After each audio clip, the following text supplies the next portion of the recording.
Greetings, hey guys, hi. I hope you're well today. Welcome to my channel. My name is Noni. If you're new here, greetings, hi. If not, thank you guys so much for coming back. I just wanted to do a little video on some things that have really helped me in my healing journey over the last 8 years. So I'm 28 now, so in the last 8 years in my 20s.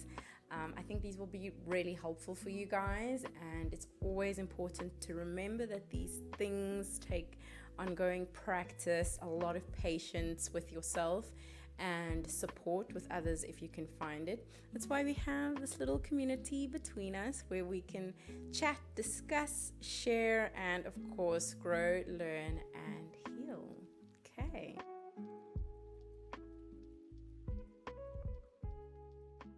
The first thing I wanted to discuss with you guys was this thing. It's called a refractory period. The term for it is a refractory period. What a refractory period is that it's the amount of time that passes where you linger in a specific emotional reaction. So let's say something happens to you and you get really triggered and you get super angry. Your refractory period is how long that anger or that mood or that temperament lasts before you bounce back from it, right? And one of the things that has really helped me grow and learn and shift my perspective and mindset and sort of start progressing very slowly in this life is to shorten that refractory period. I learned this from, I think it was Joe Dispenza, Dr. Joe Dispenza. Listen, I love his teachings. It takes a while to get into them because I find them very convoluted and very deep and they make sense. But my biggest takeaway from listening and absorbing some of Joe Dispenza's work is that when you shorten that refractory period, you bounce back faster and you're able to learn to gain some control over your emotional reactions. You'll never be able to control what happens to you, but you'll always be able to control your emotional reaction, but most importantly, your refractory period. And shortening your refractory period, how long those emotions last, afterwards, how long it takes you to bounce back from these emotions is really something that will change the game for you, and it changed the game for me. Someone had to ask me, of the top 5 things that have really shifted your life and your perspective, what would they be? It's called nuance. Nuance, right? I hope you guys understand the term of nuance, but our societies and systems are built in terms of binaries, extremes, ones and zeros. So things are either completely bad or completely good. But when you exist in this world, you understand that everything exists in the middle, in that sort of gray spectrum. Nothing is ever 100% one thing or 100% another thing. So what this means is that teaching yourself that because you are uncomfortable doesn't mean you're in danger. Teaching your body and your mind, your nervous system, that because you don't understand something, because you are experiencing cognitive dissonance, because you are uncomfortable, does not mean you are unsafe. For instance, I'm always watching these true crime documentaries. I'm always like doing my makeup, getting ready for work. And often like Bailey Sarian or Haley Elizabeth or whoever, they will explain the backstory of a serial killer or a criminal or just give us a little bit of context, because if you say this person is like they have committed crimes, therefore they are 100% bad, it's true, they're bad, but it is also true that they have experienced, it doesn't excuse their behavior, but they have experienced, let's say, abuse or certain things in their lives that have made them that way. Those are two truths that exist at the same time, and they don't always feel very comfortable to accept. I don't know if that's a good example, but I've decided that that's the example that I'm using. The next point is to know thyself. I love that, just that little phrase, those 2 words, know thyself. What does that mean? Your growth or your ability to grow in this life is directly proportional to the amount of truth you can handle about yourself without running away. I'm going to say that again. Your ability to grow, your ability to accept change, to embrace what this life gives you, and to elevate and pass through a portal to another level is directly proportional to the amount of truth you can accept about yourself without running away. And that is scary. So that concept is simply to say, what is the truth about yourself that you keep running away from, that you can't accept, that you don't want to be true, but ultimately is true? Are you addicted to chaos? Some people are addicted to chaos. Some people are addicted to chaos. That leads into another point that I'm going to talk to you about. But are you addicted to sugar? Are you drinking? Not enough to be an alcoholic, but enough for it to be a problem? Are you mean? Are you mean to people when you're moody and upset? Do you take it out on other people? What is it about yourself? Are you lazy? Do you procrastinate? Do you self-sabotage on purpose and you know when you're doing it but pretend you don't? Are you always overspending? Do you eat your feelings? These are not simple, easy concepts, things to just change and get rid of, but I am saying there are things about yourself when you come to a place of acceptance rather than running away, that will really elevate you, because that means you can either do something about them or not. It's okay if the plan is not to do it, but those are truths about yourself you can accept without running away, that you wouldn't deny. And then when I was asking you if you're addicted to chaos, I wanted to link that to patterns. The next point is about your patterns. There was a time in my life when I was addicted to relational chaos. Really enjoyed chaotic relationships, not necessarily romantic relationships, but general, whatever was going on in my life. It involved a bit of chaos. I enjoyed rescuing people. In order to rescue people, there needs to be a crisis. So I really would, if there was a crisis, if there were no crises, I would get bored.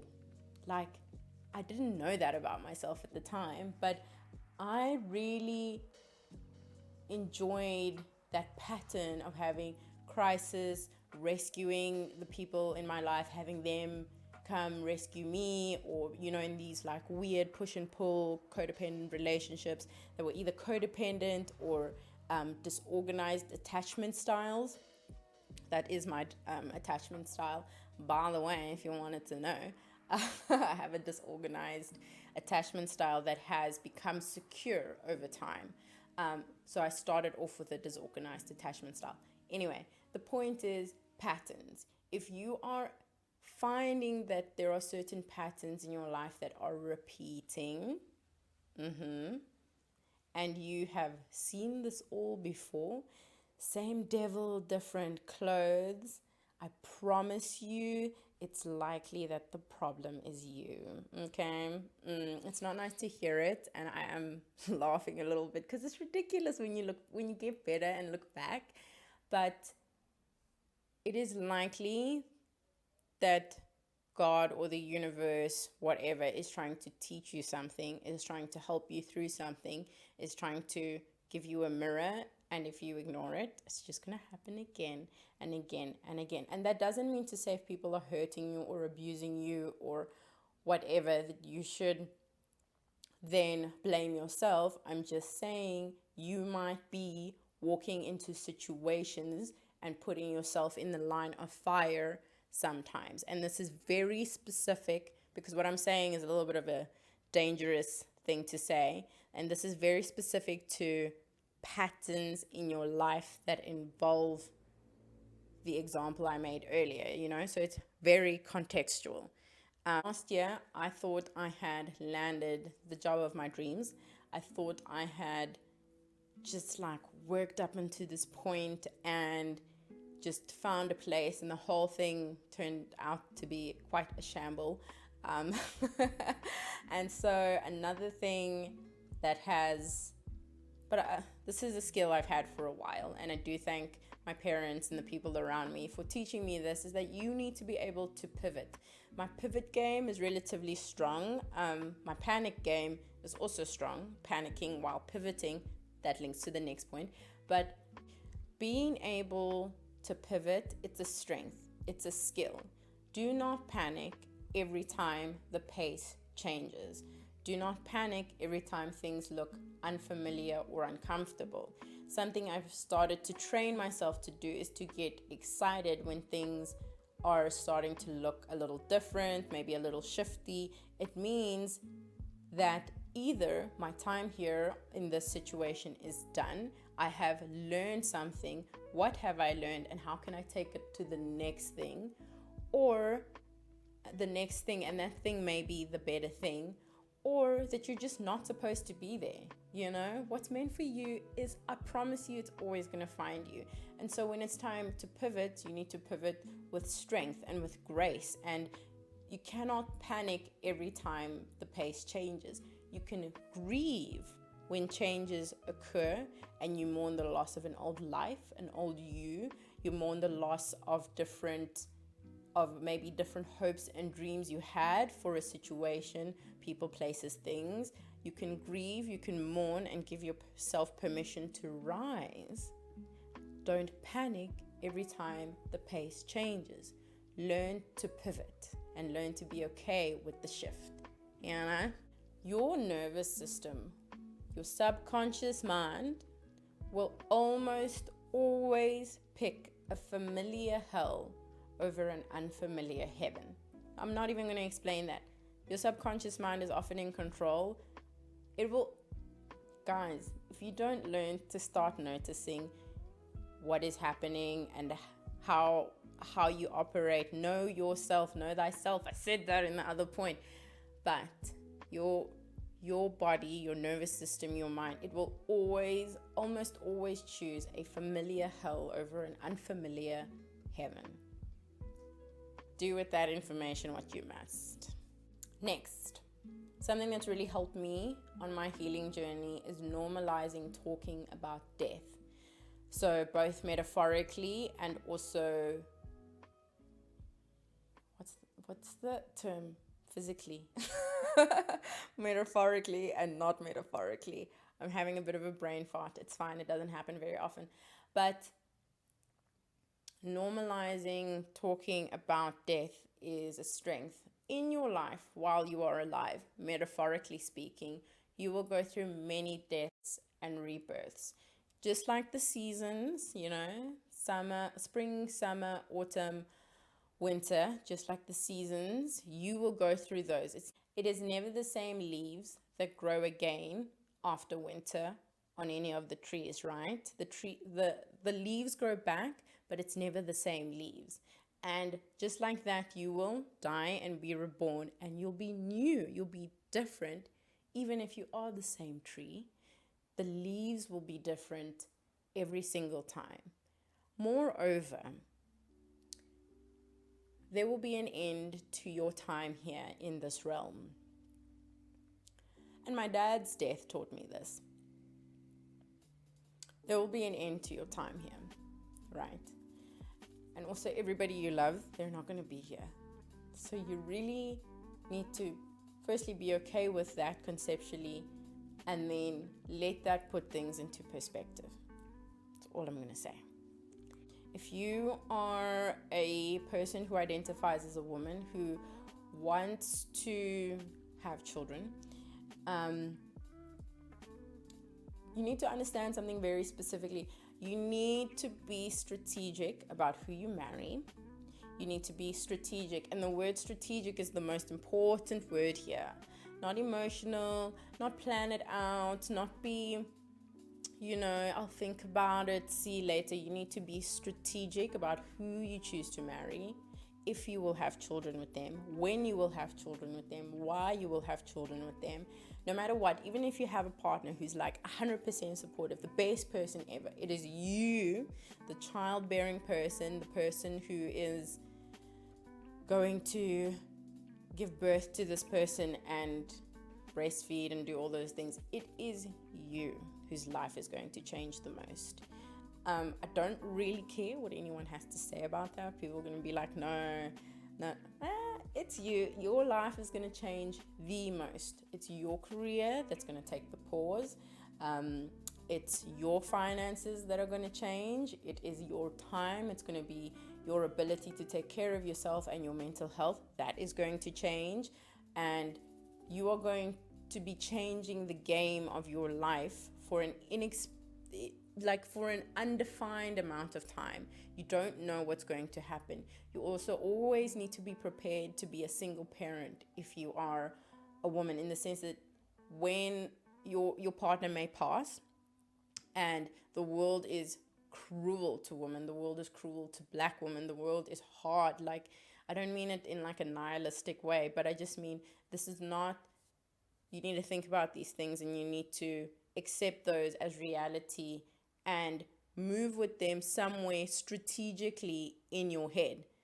Then it's not like fake news. It's not something you can think about later. If you want that, though, you need to be strategic, and you need to plan, and you need to see that plan through as best you can based on your circumstances. The most beautiful thing that has come to me on my healing journey is realizing, I wrote it down, so I'm going to read it to you. One of the best feelings ever is realizing that you've done a lot of work on yourself and that your trauma is no longer making decisions for you. That is priceless. Do the work. You won't regret it. Cool. If you made it to the end of the video, please put your favorite 3 emojis in the comments. I would love to hear what you think. And have a great day or a great night, a great life. You deserve it.